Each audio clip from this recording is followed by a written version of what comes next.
Well, if you Google Dallas Cowboys right now, when you hit that news tab, you're going to find a lot of Cowboys cheerleading stories going on. That's tough. As their show is blowing up. They got all kinds of drama, and people are buying in. It's a proper reality TV show. And, well, first of all, congrats to them. They got a 400% pay raise. Oh. Okay, so they are up to $1,600 a week now, which makes it actually a pretty legit job. Ooh, yeah, okay. They go from like $15 an hour to something a heck of a lot better than that. Yeah, they went from $1,600 a month to $1,600 a week.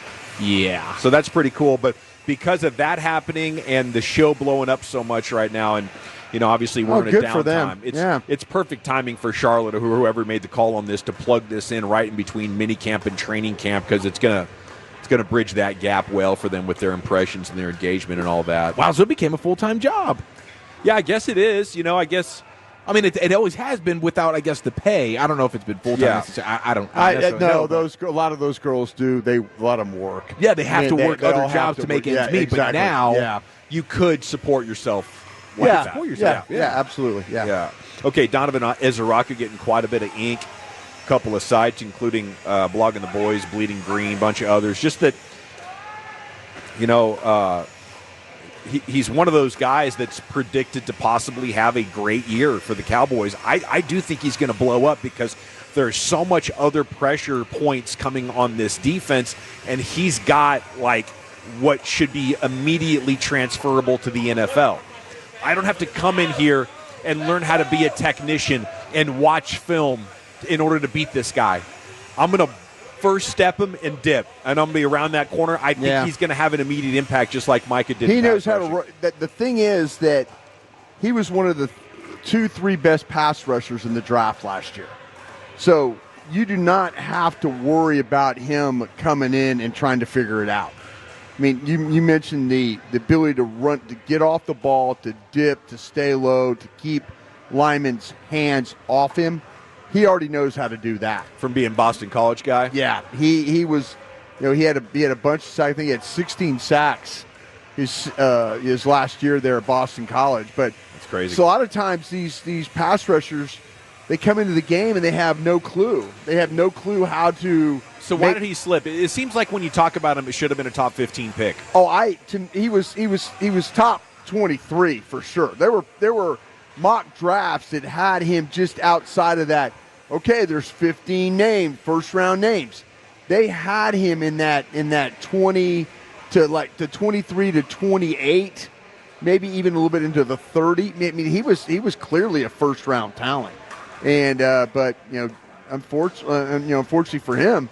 He lasted the second round, but good for Dallas. Dallas, if you talk to the people over there, they feel like they stole one. Yeah, they legitimately they're excited about Booker, but I think they're really excited about Ezeiruaku. I really get that vibe from talking to people over there. And the longer it goes since the draft, the more and more I think the national media is starting to pick up on that narrative and put them on watch lists to make all rookie team or maybe defensive rookie of the year candidate, stuff like that. I do think it's there for the taking. And I think it has to happen for this team to be competitive again. Guys, last night I went on a deep dive. How many good players do the Cowboys have? How many do you need, right? 12 to 15 is what you need to be a contender. Maybe, 12 on the low end, 15 on the high end if you can manage a team like the Eagles and you stay healthy. I think the Cowboys right now have 9, and that includes Diggs and Overshown. So really going into the season, I think there's 7 difference-making catalyst players on this team. Again, you need 12. So they're 5 away. Is that including Butter Aubrey? No, that doesn't include him. Good, kicker-free environment. So then where do you go from there? You got Ezeiruaku.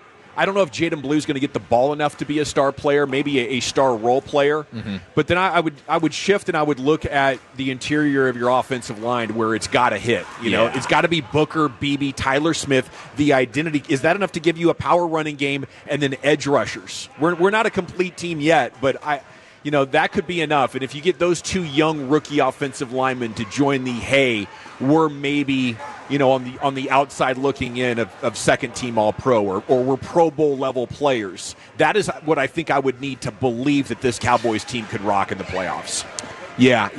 I mean, I think that having a true force at certain position groups, like we feel like the pass rush is going to be there, I'm pretty confident this offensive line is going to be good. But if you tell me all of a sudden it's great, and now this is a bully ball type team to where they can just, no matter who they're playing and where they're playing, you've got some level of a run game there, that's going to go a long way. That is going to go a long way. You still have too many holes to actually win a Super Bowl, but in terms of getting to the playoffs, yes, I think that's plausible if Beebe and Booker are close to Tyler Smith level badasses in the middle of that offensive line. I think you'll be really good inside.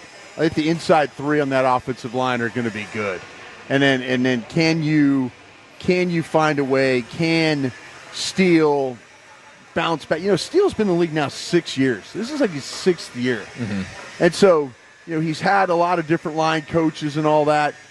If you get your tackles to be good, that's going to be, to me, I don't think you can get through it and be really good in 3 inside and then have those tackles be bad. No, they can't be bad. I just don't feel like if one of them is good and one of them is just okay, and there's no scouting word for okay.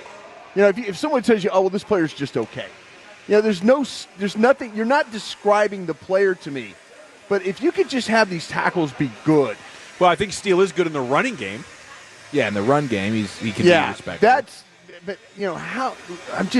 Until they show me how committed they really are to the running game. Yeah, I'm going to say, okay, sure. If you come out and all of a sudden it's like, oh, wow, they're establishing some things here. Oh, look, they found a combination of backs that are really working. Oh, look, they're controlling the front. Oh, wow, they're making people have to, like, their yards after contact or yards before contact is really high. Yeah. We start to see all those metrics. That's when I'll get excited about this thing. Yeah, because then the play-action passing game and everything downfield with George Pickens and all that kind of stuff. Show me the real commitment to running. Show me don't just talk about it as like I'm talking to the media and I just want to like get them off my back, And I'm like, well, we got to be good in the running game. We got to defend the run and we got to be able to run.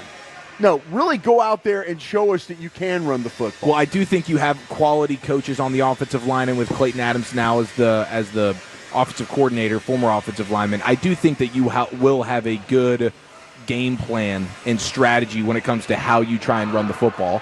You have quality players, and we'll see how quality. Maybe this thing could really boom in a big way, and that would be awesome. The backs are just so-so, but if you tell me you have the scheme in the offensive line, you're going to be able to run the ball. You get those offensive line playing well, your tackles playing sufficient, and then I need 2 veterans that maybe aren't stars to play like stars. Like maybe that's Dante Fowler and Jake Ferguson, and then you can get to the edge of having that dozen impact players that I think it's going to take to challenge Philly. I think you need one of these linebackers, one of the 2, whether it's Sanborn, Murray. You need one of them to step up and be and be a part of this in a really positive way. I'd probably lean Sanborn there. Mm. Cowboys.com's Tommy Yarsh and Nick Eatman teamed up to write, will new culture bring more discipline? Penalties have been an issue. Sam Williams, back in the mix, along with Tyler Guyton penalties. And, I don't know how you look at discipline on this football team. I guess penalties is part of it. There's also gap integrity. There's football toughness. There's being locked into the game plan, not getting caught up with the glitz and glamour of the Cowboys. So I think there's a lot of different ways you can take, being a disciplined football team that the Cowboys could be better at. And then, the Cowboys signed Perrion Winfrey, the former Sooner lineman. He's more of a pass rushing from the inside guy, right? Well, he played as a 1. He played as a 3. And I talked to some folks about they got rid of a 1 technique. Rodgers. They get rid of Rodgers, and what I was told was Rodgers really wasn't becoming a good fit. Gotcha. So he's not a culture guy? I don't know if it's a culture guy. It was like I was just told. I was told, listen. I go, well, hey, why do you put in a 3 technique potentially and then take out a 1? And they think he can do 1. Well, but this Winfrey guy, he was known for quickness and get upfield. I was reading his scouting report. But that's what I'm saying. He played at Oklahoma. He's played the 1. He's played the 3. He could get up the field. The question was, why would you get rid of a 330-pound body? Right, exactly. And they're like, wait a minute, they're not very good, or we don't think they're very good at defensive tackle. Well, I was just told that 340-pound body was just not getting it done for them. Well, Winfrey is more talented than I think a lot of guys who'd be available at this point in the offseason would be, but he just got in trouble twice in 2023. You know, I would say, like, if you like to date football players, maybe pass on Winfrey. Okay. You know? All right. Noted. Unless you like to fight, unless you like to date and fight football players. And I just hope the Cowboys aren't reaching for another guy who's not talented enough to be worth it.